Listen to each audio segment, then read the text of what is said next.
Hello friends, ഇന്ന് ഞാൻ നിങ്ങളെ പരിചയപ്പെടുത്തുന്നത് 5 മിനിറ്റ് കൊണ്ട് പെട്ടെന്ന് തയ്യാറാക്കുന്ന ഒരു അടിപൊളി ഡിഷാണ് കേട്ടോ.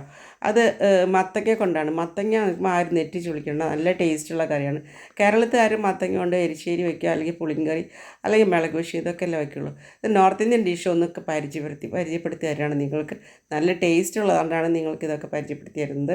അപ്പോൾ 2 കപ്പ് മത്തങ്ങ കഷ്ണങ്ങൾ, കുഞ്ഞു കഷ്ണങ്ങളായിട്ട് അരിഞ്ഞു വെച്ചിട്ടുണ്ട്. അതിലേക്ക് ഒരു വലിയ സവോള, 2 കഷ്ണം വെളുത്തുള്ളി, 1 കഷ്ണം ഇഞ്ചി, 2 എരിവുള്ള പച്ചമുളക്, പിന്നെ അതിലേക്ക് വേണ്ട മസാലകൾ 1/2 ടീസ്പൂൺ വീതം മുളക് പൊടി, മല്ലിപ്പൊടി, ഗരം മസാല ആൻഡ് 1/4 ടീസ്പൂൺ അംചൂർ എന്തിനൊരു പുളിപ്പ് രസം ഉണ്ടാവാനായിട്ട്. മാങ്ങയുടെ പൊടിയാണ് ഈ അംചൂർ എന്ന് പറയുന്നത്. നോർത്ത് ഇന്ത്യൻ ഡിഷിലൊക്കെ ചേർക്കുന്നതാണ്. അപ്പോൾ ഒരു കടായി അടുപ്പത്ത് വെച്ച് അതിൽ 2 സ്പൂൺ വെളിച്ചെണ്ണ ഒഴിച്ച് അതിലേക്ക് ജീരകം പൊട്ടിക്കാം. ജീരകം പൊട്ടിച്ചതിന് ശേഷം കുറച്ച് 1 സവോള അരിഞ്ഞ് വെച്ച് ചേർത്ത് ഒന്ന് വാട്ടിയെടുക്കാം.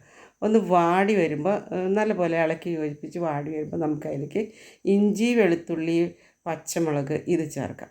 ഇത് ചേർത്ത് ഒന്നുകൂടി വാടി വരുമ്പോൾ നിറമൊക്കെ ഒന്ന് മാറി വരുമ്പോൾ നമുക്ക് അതിലേക്ക് വേണ്ട ആ പൊടികൾ എടുത്ത് വെച്ചതൊക്കെ ചേർക്കാം. അതായത് മല്ലിപ്പൊടി, മുളക് പൊടി, മഞ്ഞൾപ്പൊടി ഇത്രയും ചേർത്താൽ മതി കേട്ടോ.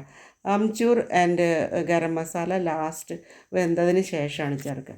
അപ്പോൾ അതിലേക്ക് നമ്മൾക്ക് ഈ മത്തങ്ങയെല്ലാം ഒന്ന് ചേർക്കാം.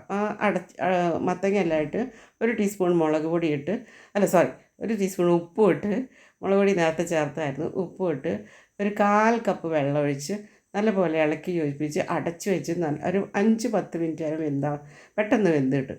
അത് തുറന്ന് നോക്കുമ്പോൾ വെന്ത് കഴിഞ്ഞിട്ടുണ്ട്. അപ്പോൾ നമുക്ക് garam masala and amchur and 1 teaspoon പഞ്ചസാര, ഇതിൽ പ്രത്യേക ടേസ്റ്റാണ് കേട്ടോ. അപ്പോൾ ഇട്ട് പിന്നെ അതിന് മെല്ലിയിലിട്ട് ഡെക്കറേറ്റ് ചെയ്യുക. നമ്മൾ ചപ്പാത്തിക്കുള്ള കറി റെഡി ആയിരിക്കണം. ഇതിന് ഉപ്പ്, മധുരം, പുളി, എരിവ് ഇതെല്ലാം കൂടി ആകുമ്പോൾ ഒരു അടിപൊളി ടേസ്റ്റാണ്. നിങ്ങൾ ഉണ്ടാക്കി നോക്കി കഴിച്ചു നോക്കിയാൽ തന്നെ ഇതിന് ടേസ്റ്റ് അറിയാൻ പറ്റുള്ളൂ. നല്ല ടേസ്റ്റാണ്. കുറച്ച് ഓയിൽ കൂടുതലിട്ട് ഉണ്ടാക്കിയാൽ നല്ല ടേസ്റ്റ് കൂടും കേട്ടോ. ചപ്പാത്തി കറിയല്ലേ. അപ്പോൾ എൻ്റെ ചാനൽ സബ്സ്ക്രൈബ് ചെയ്യാത്തവർ തീർച്ചയായും സബ്സ്ക്രൈബ് ചെയ്യുക, ബെല്ലൈക്കൺ അമർത്തുക. Okay, by.